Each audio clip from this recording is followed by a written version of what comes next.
Episode 97 of Strange Brow Radio. I'm back. I'm your host, Hope Johnson, and today is part 2 of Don't F with Another Man's Ink with Reef and Bill. And our resident artist, you know him from Drifted Creations and Ales and Tales.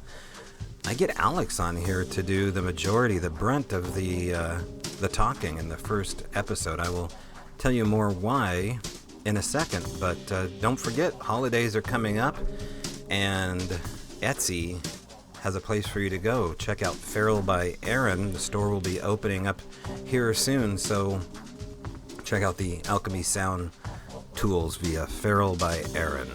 E-R-Y-N is how you spell that. All right, let's talk here in a moment.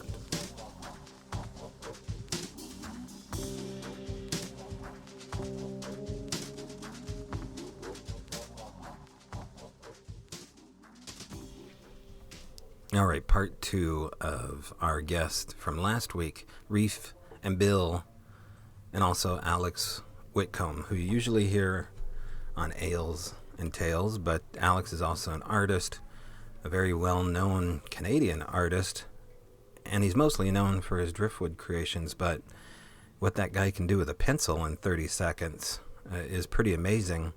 And so he hopped online, like I said, to do the majority of the interviewing with both of these experiencers or abductees. You know, I think it's probably fair to call them abductees, just given the nature that they don't want to be taken. I know that's the new nomenclature to say that you're an experiencer, but they don't feel as though these are wanted moments with these entities. What they would want to do is give people a chance to look at what they've seen besides describe it. And that's where Alex comes in to give life to the description. And it's pretty impressive what Alex can pull off, like I said, very quickly. And Alex is an experiencer himself. So I'm kind of the odd man out. Well, really the odd man out. And so it didn't seem right for me to do a lot of pulling and pushing in this direction. But I couldn't resist.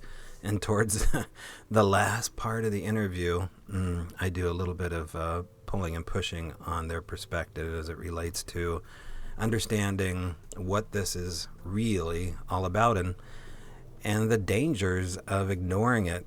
And I think you'll enjoy the last part, or you may not enjoy it at all.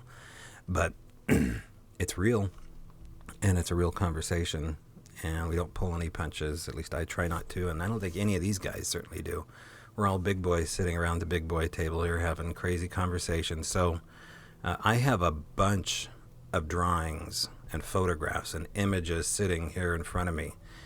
I don't think it's going to be a problem for me to post those somewhere. I just need to make sure that they all get posted in the right place at the right time. So be on the lookout for those via most likely patreon.com/Strange Brow Radio, and a few of them also on the strangebrowradio.com regular website page.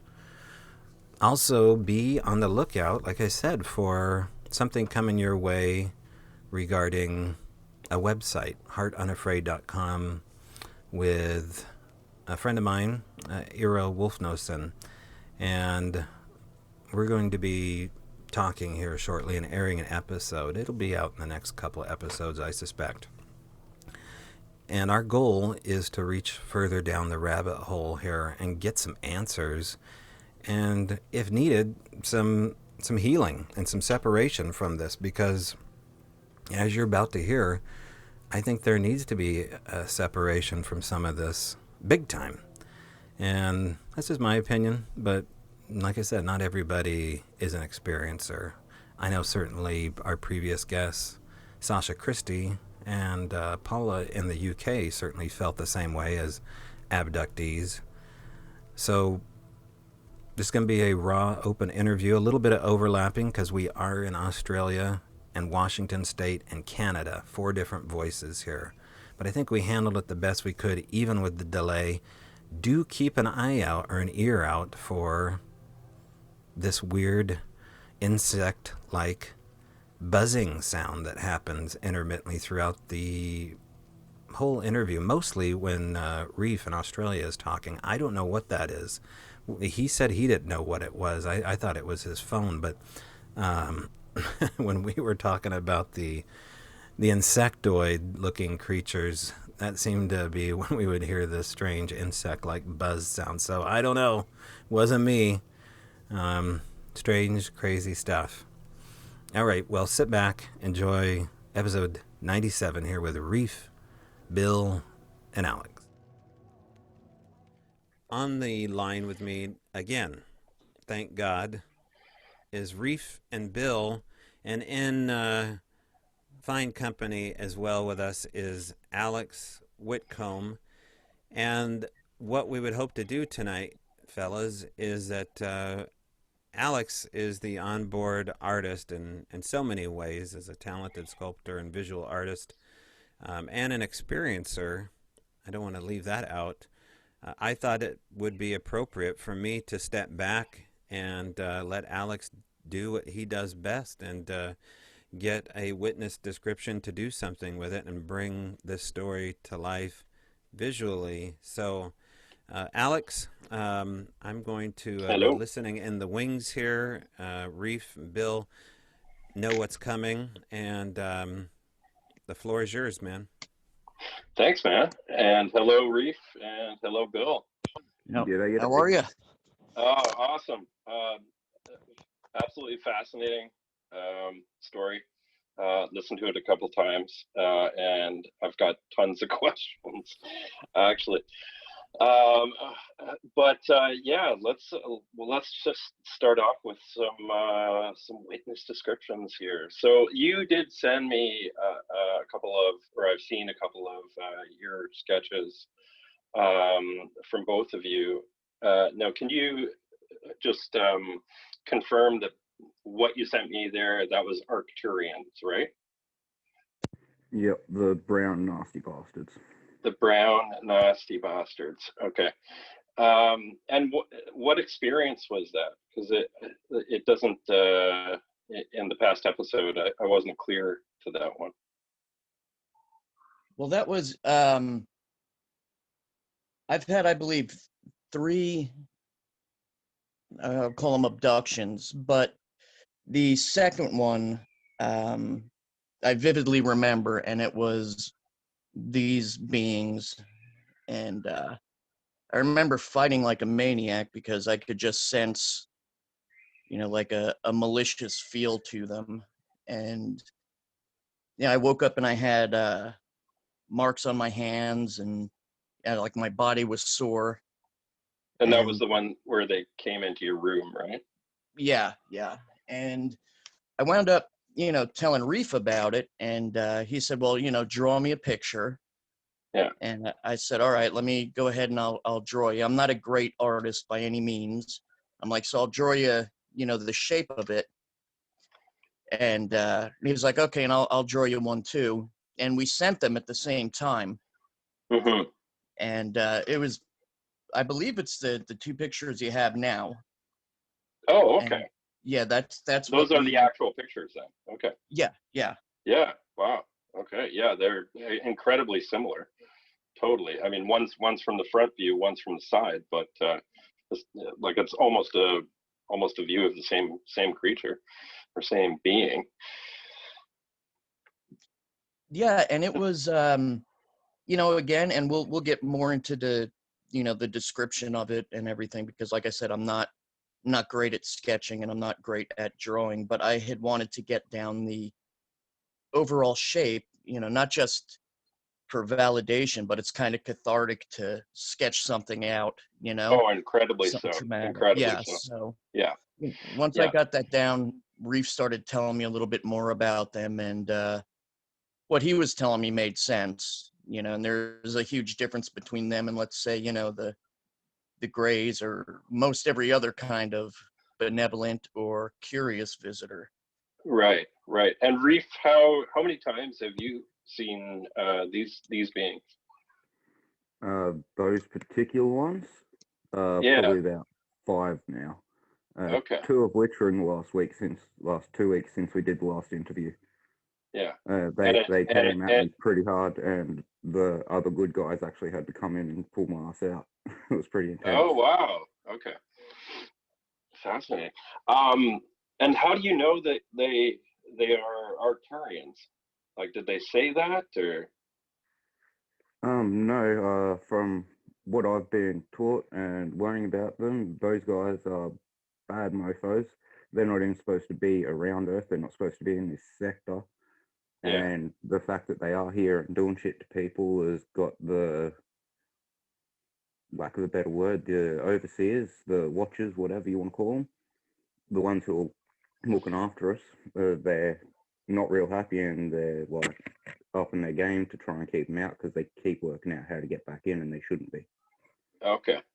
Okay. And like, what kind of experiences have you had with them? Like, particularly bad or?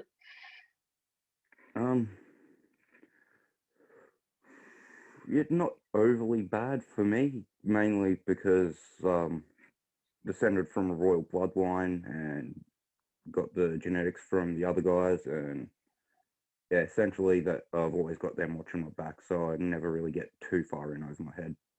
Okay. But yeah, I think that after the last interview, Bill said that he was getting like stomach aches, and well, I was like, oh crap, these guys are screwing with you, so I put it out there pretty strong. If you fuck with him, you fuck with me. Right. And then that night they come and they got me, and they had enough from there. They were able to get inside my head and make me think that I was somewhere else, feel like I was moving and doing stuff, but mentally strong enough to know that I was actually still stuck in bed and couldn't actually move, or had me on a table or something. But inside my mind, I was stuck there, but I knew it, and that got me out. And then the second time when they came back, it was somewhat more intense, but I knew what they were doing, and I was familiar enough with it on that second one when they came back, like recently, because it's been a long time since I'd been anywhere near around any of those guys. But yeah, they came back, and I managed to keep myself together enough to send out like help, and just call them my family. They rocked up, and the whole room lit up with yellow white light, and like I heard there's a yellow white light. It was bright enough to go through the blinds and everything. Yeah. And coming from outside. Yep. Yeah, from straight outside our window, they rocked up, and like as they started coming, the nasty bastards disappeared. And I kind of sat up and looked over at my girlfriend and was like, "Hey, babe, you ready to meet them? They're coming." And she's like, "Wait, what? No, no, no." I'm like, "Yeah." She's like, "Don't let them in." I'm like, "They're already here." Wow. Okay, so and you're awake. Just relax, babe. Just relax. It's all good. What's that? You're awake during this? I was, yeah. Yeah. Okay. Yeah, they try to push your brain down into the subconscious so that you feel like you're awake, but you're not. But yeah, if you're able to realize that that's what they're doing, and you know the feeling, and you can fight through it, then yeah, they can't actually hold unless they got about 7 or more of them, in which case they can pretty much overpower anyone. Okay. So now, when you see these beings, are they? You're seeing them in a different awareness? Is what I'm hearing? No. The seeing them is when I manage to force my eyes open and see where I actually am and work out what's actually going on. But as soon as you manage to open your eyes and work out what's going on, like fully actually awake, they'll spot you and they'll just rush over and try to push you back down. But in that couple of moments of when you actually get to push through back to actual consciousness, so I was able to send out like, "Hey guys, look, they're here. This is happening. Help! Need help!" And they came. And yeah, it's very physical. They're there. They're real. Wow. So are these guys well, the brown nasty bastards, or did you, both you, Bill, and Reef, did you sense they were the same size? Uh, what do you mean by that exactly? Oh, just like how high did both of you perceive these beings? How tall? Well, Oh, yeah, go Bill. ahead, Reef. They're anywhere between like 5 and 8 feet from my experience. Oh, wow. Yeah, piggybacking off of that, I don't know what they would look like when their legs were extended, but definitely I'd give them, roughly the same dimensions that Reef is given. I know Okay, so when. these are the ones with the extendable legs, then, right? Yeah, almost like cricket legs. How Right. and there's something about their movement and their mannerisms that's very insect-like, and it's like that very cold. Like, have you ever seen a praying mantis Yeah. looking at Yeah. what it's going to get? It's that kind of focus. It's eerie. Cold and calculated. Oh, absolutely. Yeah. Wow.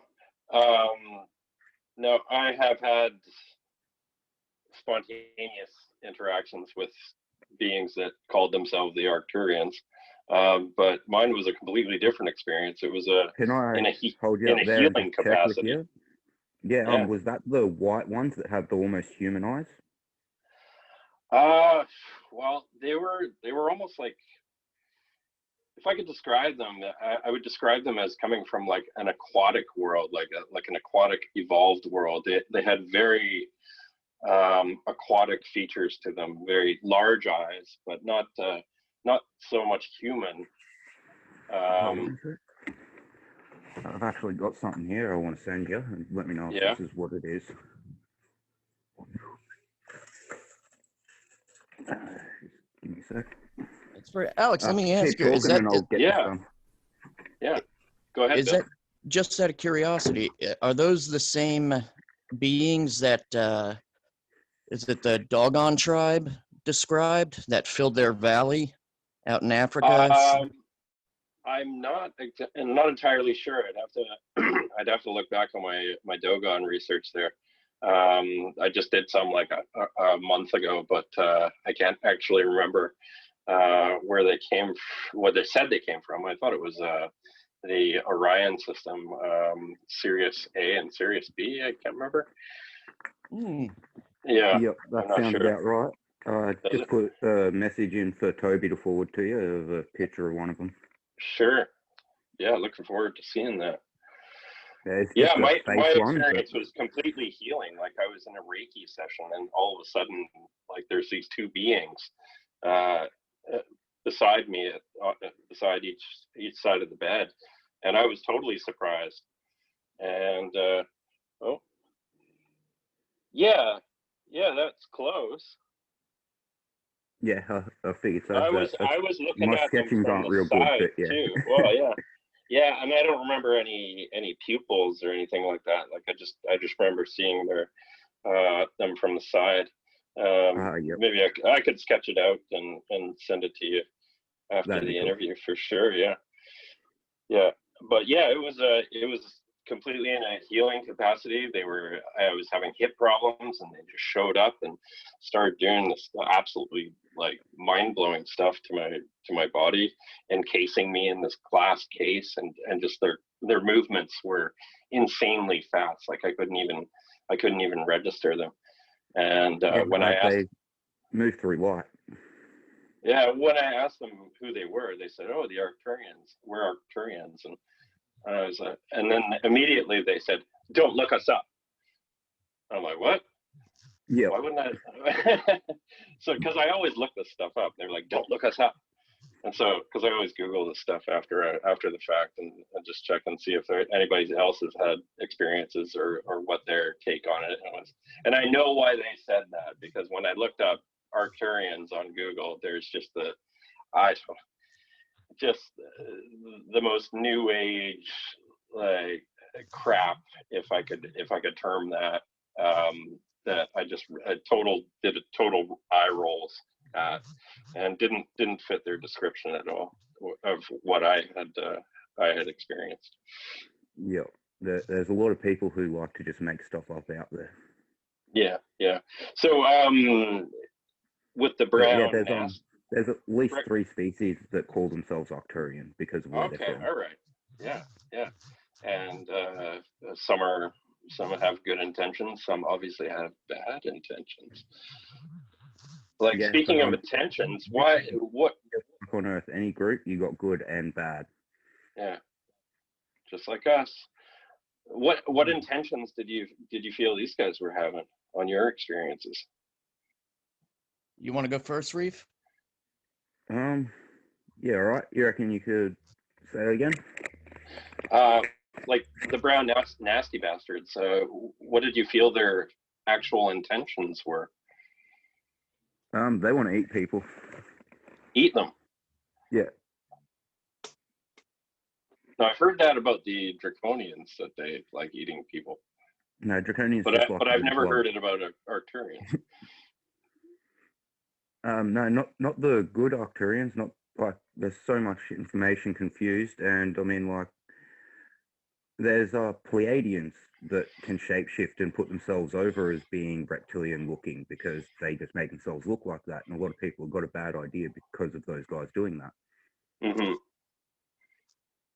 But yeah, no, the Draconians, Alpha Draconis, they're generally good guys. Like they're highly empathetic. Like that, but due to being so highly empathetic, it's way carrying everybody else's burdens, and so they become pretty cold and distant. They don't embrace that nature because it's so strong. Yeah. But they don't go out of their way to hurt people because it hurts them. Right. Right. Whereas the Pleiadians are more just cold logic, so they can go either way for good or bad a lot more than most others. Yeah. Okay, just pause for a second, guys. There's a weird vibration sound that I'm hearing here. So just as a technical sound engineer guy, does anybody else hear a buzz or a vibration sound? Yeah, it sounds like messages coming through. Okay. I hear this like little insect noise, like zarp, zarp, zarp. No, seriously. Yeah, I'm hearing a weird insect noise too. So okay. I was hearing like a buzzing sound, like someone. So Alex, you don't have Messenger on that's beeping. I don't have it beeping. No. Anybody else have any buzzing on their phone? No, nothing. Okay, so we might have something trying to break through here. I'm going to step back and let you continue, Alex. Well, interesting that it stopped when you came in there and brought it up. I didn't hear it after that. Huh. Yeah, bizarre. So, Alex, I'll tell you my feeling with them was just complete. I knew nothing good was going to come of it. I don't know if you've ever, if you've ever been in a situation in your life where you get that sense of, something's going to go sideways. Let me remove myself from this situation. Okay. But, it was like, and having been in the military, you kind of get like a sixth sense of, when something's a bit askew. Yeah. And it was like that, but turned to 11. It was just total terror, and I knew I had to get away from them as quickly and violently as possible. Yeah. I'm no stranger to the terror in some of my experiences, and I don't wish that on anyone. Like that kind of terror, that kind of trauma that comes out of these things. Yeah. And you mentioned, Bill, that you've have PTSD from this. Is that correct? Oh yeah. In fact, after the last time I spoke to Toby, I was telling Reef, it was helping me remember a couple more details about things, and I started getting a little paranoid that if I think too much about it, it's going to call them back. Right. Right after that, I believe, Rafe, is when you had your visitation, when I explained to you, like if I talk too much, it's going to call them. And then I think that night or the next night, you had your experience with them. Yeah. Now, Reef, you say you have helpers, right? Yeah, essentially. Yeah, that you can call upon. That's very important. Have you shared this with Bill? Like, Mm. you know, how Yeah, when he got that visit where those nasty bastards came and he got in touch with me and said, "Hey, what's going on with them?" I'm like, "Oh, they're bad motherfuckers. They're not meant to be here." And I put it straight out there that they'd been bothering him and the chick he was seeing at the time. And as far as I know, they, I think, had one more visit, but it actually got interrupted by the tall white, and they came in and saved their asses. okay. But yeah, I got to pee. I'll be back in a sec. Sure. So, Yeah. Alex, how many Yeah, go ahead, Bill. how many experiences have you had? Well, the main ones were in 2005. It was 2 weeks full. I think within those 14 days, I had about 3 days that I wasn't visited.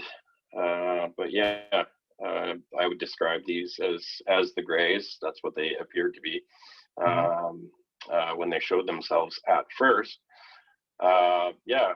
Other than that, I've had just, I mean, that was like the big experiences in my life. And then I've had these, you know, smaller experiences, quote unquote, you know, with the Arcturians and some random energetic entities that I've met up with over the years, which is just so what? That just blows my mind sometimes. And yeah, they All right, I'm back. Sorry about that. it's No not worries. it's not really anything that happens just like once, like one day and then stops. Most of my experiences have just gone over like years and years. Just connected with other things, and yeah, it's certainly bolstered my interest in looking into all of this further, and ultimately, you know, reality. Like it inserts all of these questions about, like, really, what is reality? Like all this straight up. the shared reality that we're experiencing, and then we get to experience these things that we should not experience. Yet we are. The biggest message that I always get is to remember that no matter how much we think we know nothing. Yeah. I'm constantly reminded of that. They always tell me. So who are they? Which they are we talking about? The ones that I refer to as my family. Okay. Yeah. We really do. You know, we're so, as a civilization, we hold ourselves up in just such high self-esteem, and it's like, oh my God, we know so much knowledge, but when you have these experiences, it's all subjective, isn't it? It's so humbling to have these experiences and just like, yeah, we really don't know, you know. Oh yeah, absolutely. I remember when I was, I think, 14 or 15, and I lived in New York State. A friend of mine and I used to go to a small town called Pine Bush, which was kind of known for, you know, some odd activities. And in fact, I think Strieber had a cabin there or somewhere thereabouts, but it's big for UFO. Yeah, the name seems familiar there, Bill. Pine Bush. Yeah. Yeah. And I remember we had seen one or two odd shapes, but, you know, at the time I was thinking more, you know, it could be a classified government thing or, you know, another war machine. But after all this, I definitely have a much more open perspective. For sure. Yeah. And that's one thing that I've definitely come away with is just this absolute wider perspective. This like my mind just is totally opened to more possibilities and wider possibilities. Yeah. Reef, I'm really interested in asking you about your empathic abilities. Okay. Yeah, because I've been the same way for my entire life. High No. Yeah. sensory being. Can't be in the vicinity of too many people for very long. Sometimes not at all. I've done the drinking thing, drown that out. You know. Yeah, it helps. Yeah, it helps, but it's also You can be social, but then you get too open and everybody thinks you're just a weirdo. oh yeah, and it's also bad long term. I mean, it's a good short term fix, but in the long run, it becomes quite a dangerous habit. But yeah, in terms of you with your empathic abilities, has this always been part of you? Yeah. Okay, so you've been this way as long as you can remember. Yeah, definitely. Yeah, and I totally empathize with you. It is not a gift at all. Nope. It's shit. It's Really so is. hard and so confusing to figure out, you know.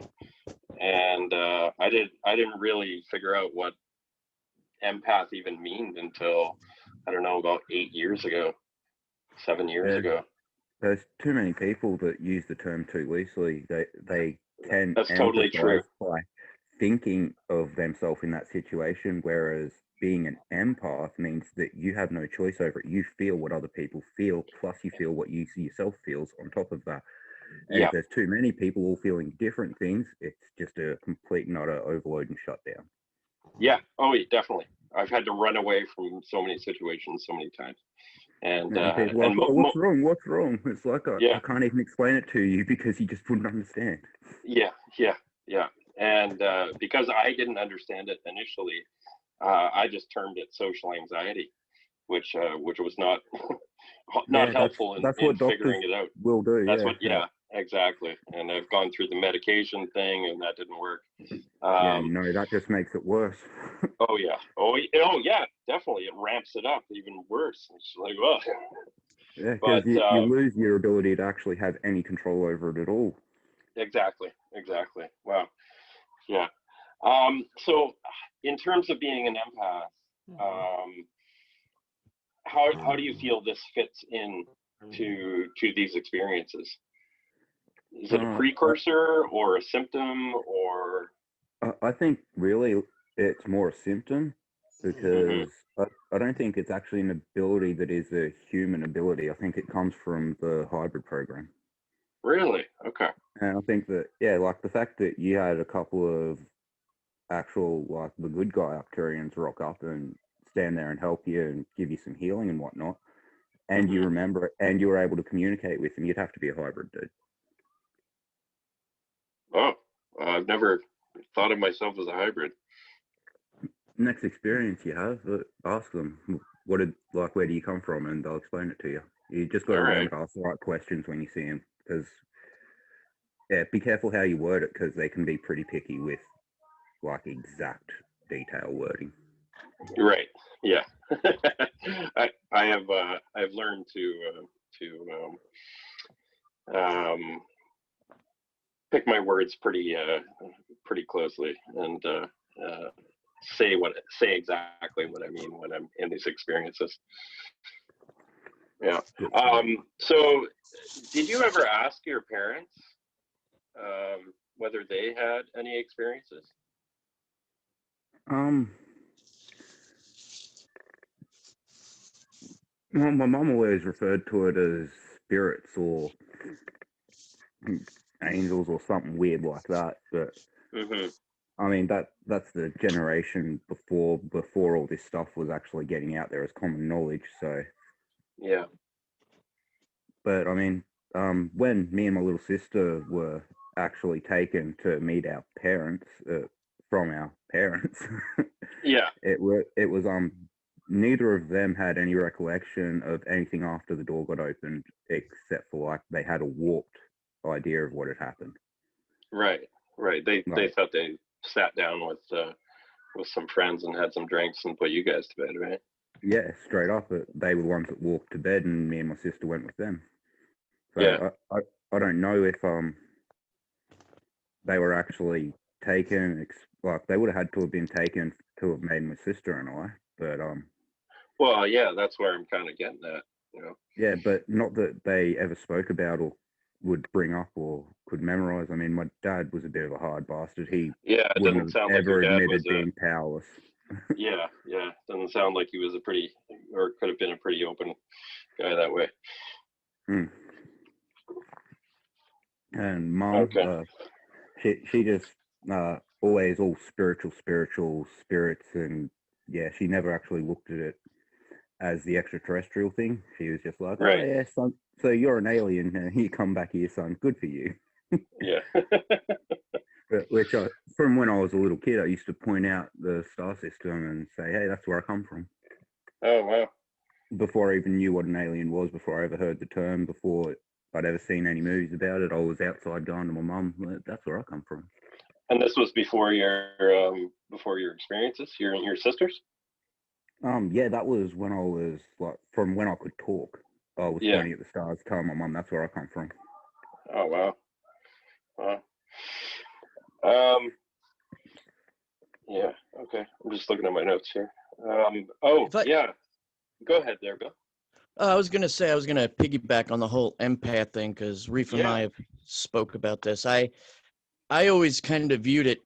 I don't have it to the same degree as you two. I definitely have a sensitivity, and Reef and I, when we first started talking, discussed several situations I was in as a first responder where if I was dealing one-on-one with someone, whatever they were going through, I felt so powerfully that sometimes I had to remove myself from the situation.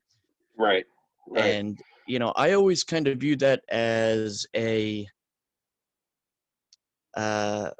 more the cause of interactions as opposed to the effect. And that's simply because I think if you're a little more open and aware, you tend to notice things and, by proxy, things tend to notice you. Mm-hmm. Mm-hmm. Whether it's as a kid, seeing a ghost or being aware of, say something like a past life or something like that, or experiences like we've all had.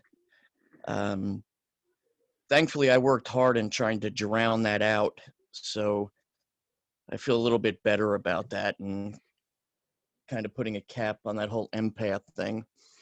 Yeah, it seems I think as a first responder, being an empath can either be a very good help or an incredible hindrance, Well, depending on the situation.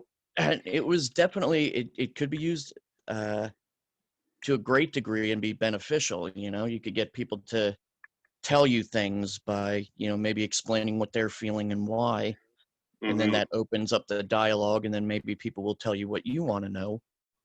Yeah. However, if you're dealing with someone who's on edge and maybe cracked out of their gourd, maybe being too close to them and starting to feel that is definitely not a good thing. Yeah. Yeah. Yeah, definitely. Yeah.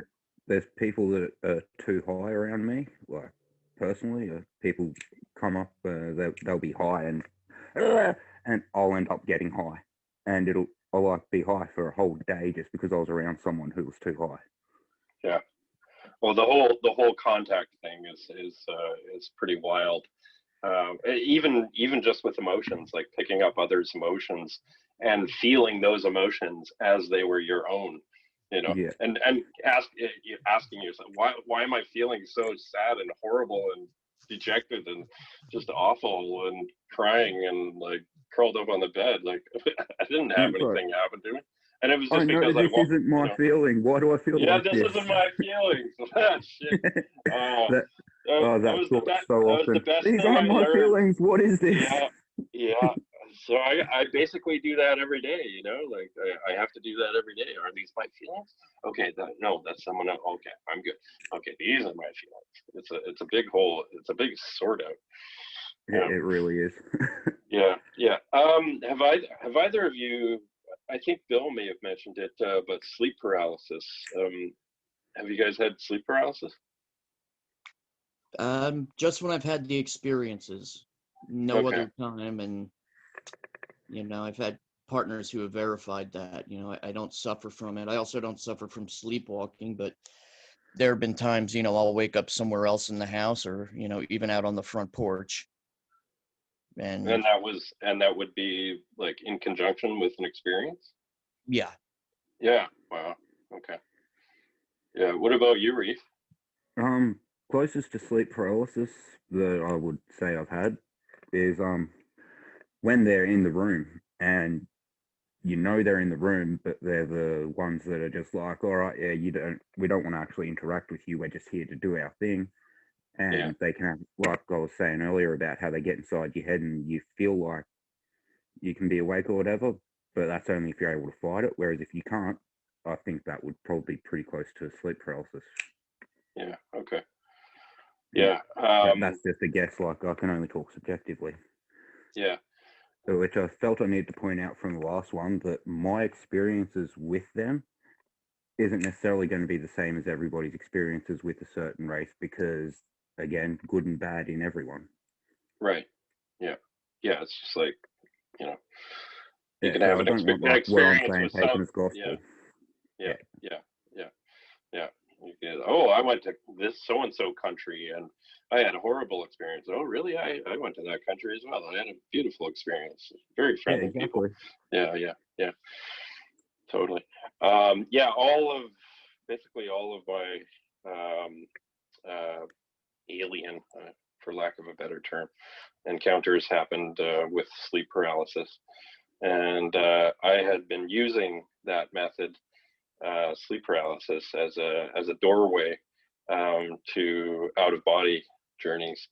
I had been practicing that for about 4 years when I got noticed, and when I took a look back at who was noticing me in astral travel, that's when the whole 2005 experience happened with the whole 2 weeks of the grays. So yeah, I just wanted to touch on that and see if you guys had a history with that.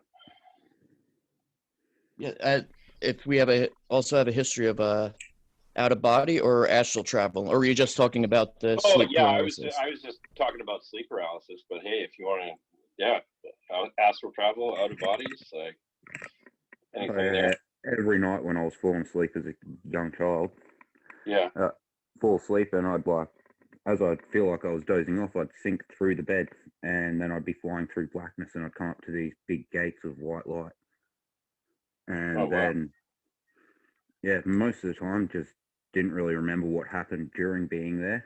And then waking up, I'd be falling from the sky, and I'd come down, I'd see the top of my house, which actually one day went out and climbed up in a tree out the front of the house to look at the roof to see if it was the same as what I saw when I was falling, which it was exactly the same. So verification. Good, yeah. And I'd land back into my bed, and then I'd wake up. Yeah. But like the roof would disappear as I went through it. Oh yeah. It's definitely fun going through things in out of body state.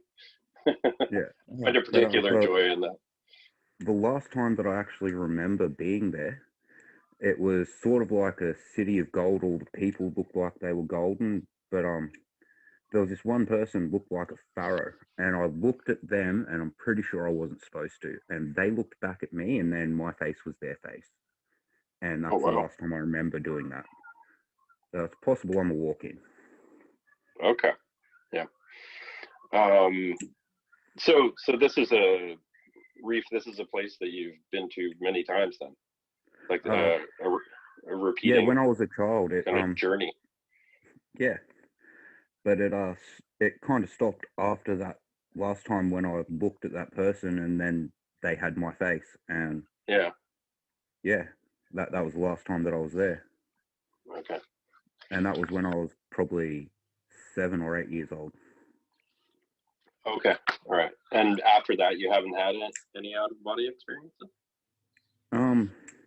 None that vivid, no. Yeah, that sounds pretty vivid. Yeah, after that, I think everything kind of settled down. Like, whoever I looked at, I probably wasn't meant to look at. Right. Yeah. Cool. Tobe, how you doing, man? I'm good. I'm good. I'm just listening here intently and doing a little note taking and some doodling here over these entities. I want to go back to the Arcturians here and get some more Yeah. details out of them regarding the Well, height hey, you guys while are. you're doing that, I'm gonna Yeah. do a quick sketch here, if that's Okay. okay. Yeah. Yeah. Sweet. Alex. The specifics, the height, the drawing that you sent, like Alex said, like I'm saying, I'm sure, like you guys both agree, is pretty spot on for being the same entity. It's like you said, it has the hawk or cricket bug-like legs, the praying mantis folding-looking hands. Would this be different than what witnesses describe as mantids? Are those different Yep. creatures? Yeah, they're different ones. Okay, no relation. Are they insect-like at all? The mantis ones are a lot more insect-like. I'll send you a picture I drew off of one of them too. Okay. And Bill, what do you think as far as the mantids are concerned? Have you had any dealings with praying mantis type entities? No, I haven't. After this one experience I had, again, speaking with rape, I was doing a little research online, and it seems that they're different from the mantids. The only thing, like I said, is that they struck me not only with their movements, but seeing their eyes. It's very much like a praying mantis about to strike its prey. It's got that concentrated single-mindedness of purpose. Mm-hmm. Is it almost like they're studying you for what they're about to do? Is it constant patrol? Are they reading your mind too? Is that all happening? Is it encompassing? I felt like they were trying to get into my mind to do, I don't know what, but I didn't want it to happen. Mm-hmm. And I remember, like I said, fighting violently, and I think that kind of took them by surprise. I think usually they might be used to people just kind of freezing up. So I don't know. I'm glad I got to fight them and get out of there, but I can't tell you exactly what their intentions are, except knowing that it was bad. And this is round 2, Bill. Is that what you're referring to? Yeah. Okay. Yeah. I'll be back in. Go ahead. I'm sorry. Give me half a second. I'll be right back. Okay. All right. Reef. Yep. Bill's describing something pretty rough here. You're not sensing that at all, but you think it has to do with the warrior spirit of Bill compared to you being a childhood, abductee? Oh yeah. Okay. Yeah, he's definitely. Like I was saying last time, the negative blood thing is a big factor. Mm-hmm. Oh, the AB negative? Yeah, that's they're the rarest blood type on Earth. They're only like 0.6% or something. Okay.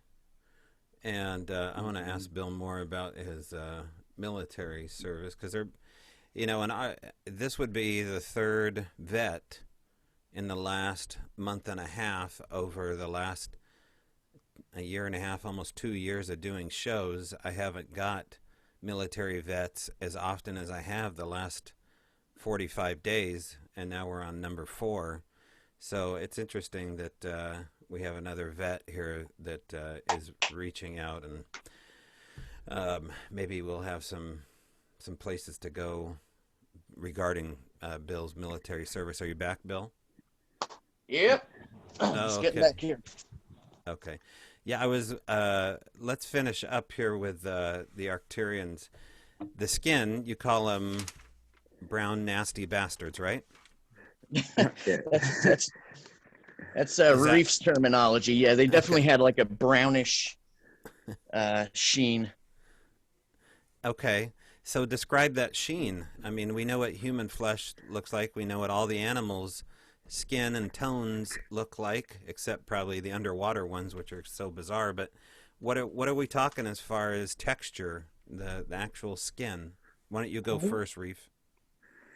All right. So texture for the skin, they're not dry but not wet. Like that they've got a shine, but they don't look like they're got anything wet on them. But probably like not like a human with a tan, more like probably a shaved bear or something.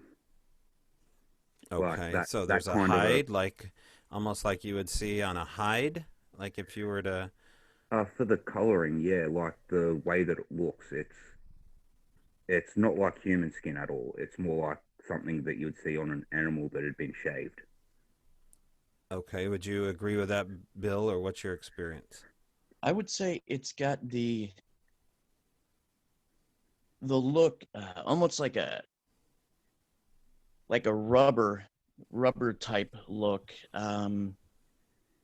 Maybe, like if you think back to the old special effects from the 80s, they Mm-hmm. had that like weird rubbery hard FX look. Mm-hmm. Yeah, it was kind of like that. And at the same time, it appeared, especially around the eyes and the face, Mm-hmm. very old, um like one, like they were ancient, and two, as if maybe not ancient, just aged, Mm-hmm. but very almost rubber like. Mm-hmm. I would agree that it doesn't look like human skin in any sense. It almost does look like a shaved animal, except it's got that texture of uh, I'm trying to think of something. Maybe Yeah, I couldn't think of a word to describe it properly either. you know what, That's why I just went for a shaved bear. yeah, have you ever, kind of morbid, have you ever seen a drowning victim, how their skin Mm-hmm. becomes Yes. rubber like, and that nasty sheen to it, Mm-hmm. like that. But still with the overtone of earth colors, browns, grays, things like that. uh, browning browning Mm-hmm. gray, kind of mottled Mm-hmm. looking. Yeah. Mm-hmm. Is that okay? Here's an odd question for you.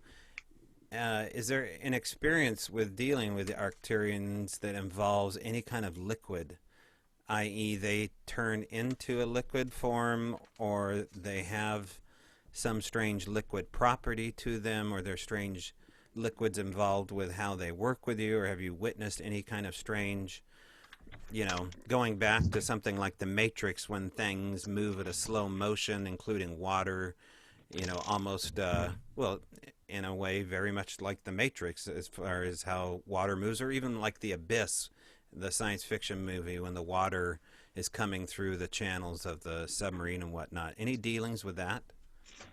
I have not. I will say that the first time I tried to explain them to Reef, did you ever see Fire in the Sky, the Travis Walton? Yeah, sure. Okay, so you know how old the aliens looked, that once they Yes. actually set them on that table. Mm-hmm. Imagine that, but more insect like. That's I Okay. don't recall liquid. Mm-hmm. I do, however, like that is the strongest point of reference I can give you. That, and that insect malice in their face. As far as the face is concerned, Bill, what do we have as far as the eyes, nose, no mouth, a mouth? What do we have? The mouth, from what I saw, the mouth looked very, no lips, almost like a line. It seemed a little bit longer than, say a human mouth. Eyes were definitely a bit ovular, but not to the degree of, say, the classic depiction of a gray, Mm-hmm. and so not that perfect almond Mm-hmm. eye. It looked That's getting pretty almost, close, that one. yeah, the eyes almost look like they were Mm-hmm. like shark's eyes, like they could roll up to blink. Gotcha. Okay. And just so And people know, we're sharing photo drawings here back and forth, and the drawings are between the witnesses here, Reef and Bill, and then You could Alex probably is add Alex joining to in. this group chat. What's that? Could probably add Alex to this group chat. Yeah, I need to do that. I'll do that in the next segment here. And then the Cool, last cool. picture here, the last two pictures, one of them is from a witness. Sorry. Oh, someone's got the allergies. One of them is from a witness description named Edward Mong, who experienced something come in his room. That would be the blue picture that I sent you. And then the last one is one that Alex did. So are there any similarities in the two pictures here that we sent you guys? Yeah, absolutely. That I see. Mm-hmm. Absolutely. The legs in the blue picture, the Mm-hmm. face, especially the, let me zoom in on it here. Mm-hmm. The bumps, and you could see I put them on the back of the legs too. Right. You know, the hip bones, they had Uh-huh. these weird protrusions. And again, like you could see it, there is like a, not really a protrusion, but almost like a ridge line where its forehead should be in my picture. And then you compare that to the blue one and the other one, how it's kind of domed, Mm-hmm. but there's also like a ridge line. So that's Well, there's almost absolutely there's similarities in the length of the fingers. There's Mhm. Yeah, similarities definitely. in the hawked legs or the cricket legs. There's similarities in the cranial area, the crest or the watermelon yeah, point. the back of the Yeah. shoulders too, the way it all kind of, Yeah. and their skin almost, their bodies looked almost, you know, not muscular, almost cadaverous in a way, which is why I think everything stood out as much. Like, and even in the Yeah. picture, you see it, even though the skin looked like that rubbery kind of stretched out, the actual frame of them gave the appearance of them being, you know, just Sinuous. ravenously hungry. Alex, this is a really amazing drawing here. This is only. Did you just draw this? Yeah, yeah. Yeah, that It's was so the, good. It uh, captures so much creepiness. Man, I don't know Well, if that's close that wasn't to. a creepy episode though. That was a really nice encounter with those ones. Oh, this is what you've seen. Yeah, yeah. Okay, Yeah, got you. Okay. those were my my benevolent Arcturians. Okay. But man, anybody else with a. That's creepy. Well, yeah, you could totally take that in a creepy context. Without, Is that Yeah, going to be added to the group pictures here, Toby? Or Oh, I think I sent it to you. If you guys look at your Last your one. there was pictures one- there, I've sent you some pictures here recently too, Bill. oh, let me And see. you know, it would be nice to be able to share these with the audience as well. I don't know how you guys feel about that, but we'll talk about it after the show because this is incredible. I mean, the idea right now is we're trying to give other people voices here that say, "Oh my God, I've seen the same thing." And you know, if we hadn't have talked to these other vets here, I mean, one of the vets has sketched the blue entity for another vet, and here I am on the phone, Bill, with you, a vet, Yeah, and you've experienced what the other two vets have experienced pretty much. And Yeah, I so I think- think it's important to follow up on these leads as Yeah. well. I think it's becoming more prevalent too, not Mhm. just among veterans, but I think, again, you know, and I said this last time, with shows like this, people have more of an outlet and they feel, even if it's under the condition of anonymity, people feel more comfortable coming out and saying, Mhm. hey, this is a bit Mhm. fucked, but this is what happened to me. So is that Right. last picture the one that Alex Yeah. drew? Yeah, he just whipped that out. Isn't that brilliant? Yeah, that's the one I was saying looked like Mhm. it with the, you know, the kind of cadaverous body and the, Mm-hmm.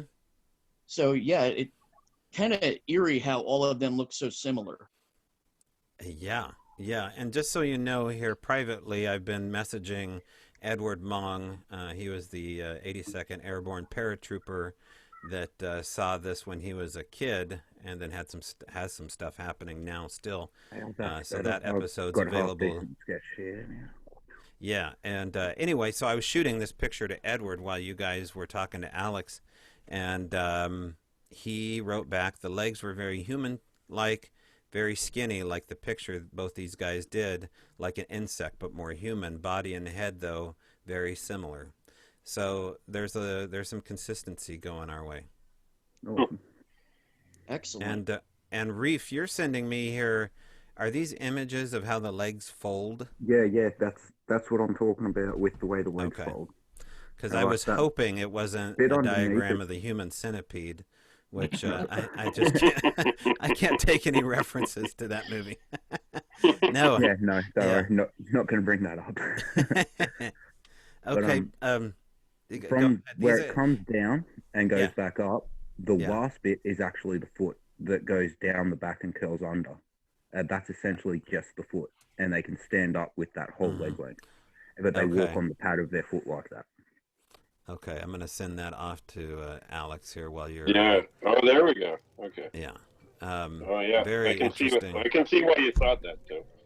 All right, so this is going to be a three-parter, and so stay tuned next Monday for part 3 of Don't F with Another Man's Ink with Reef, Bill, myself, and Alex as we take a sharp right-hand turn here and get into the ins and outs of the morality of what these aliens are doing. Is there a morality discussion even to be had? I think there is.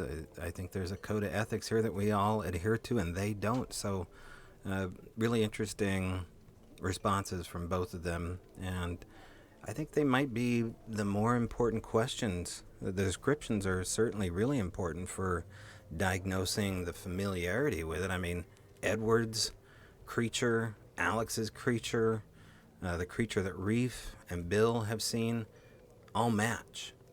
There's details, there's things askew, but man, there is a lot of similarities, extreme similarities, and these guys don't know one another. And oh, by the way, ladies, where are the witnesses with your stories here? I would love to hear from any females out there that have seen this as well, because this is not a male-driven phenomena at all, abductions. And so if you're of any gender, get a hold of me regarding your information that you have about everything you just heard. However, part 3 will be coming to you next week, and there will be more information for you to attach yourself to and see what we can do with this. Again, shoot me an email at strangebrowradio@gmail.com if you want to be on the show or just want to talk or just send me a random picture with no name. Heck, just make up an email that says I'm anonymous.com or I'm anonymous@gmail.com and shoot me an image. Tell me your story. I think along the way here we're going to get better questions to ask. We just don't even have the right questions to ask. So send me whatever you have regarding the phenomena you're experiencing. It doesn't have to be abduction related or UFO related or Bigfoot related. I want to know about your weirdness. And you can do that. It's easy to do. strangebrowradio@gmail.com. Or better yet, check out strangebrowradio.com. It's got it all there. It's got the El Moon audiobook. It's got the merch page. Oh, by the way, it's winter. Lots of stuff on there. T-shirts, socks, stickers. I don't have COVID mask. I'm not going to do Strange Brow Radio COVID mask. It's just not in my heart to do it. But we do have hoodies, and it's raining cats and dogs, at least here. So check out these really high-quality hoodies with our logo on it. Buy yourself one size bigger than you usually buy hoodies or shirts. I think they run a little bit small, but they're a high-quality, I believe, cotton blend. Very soft. All right, that's it for me. I will see you in the trees.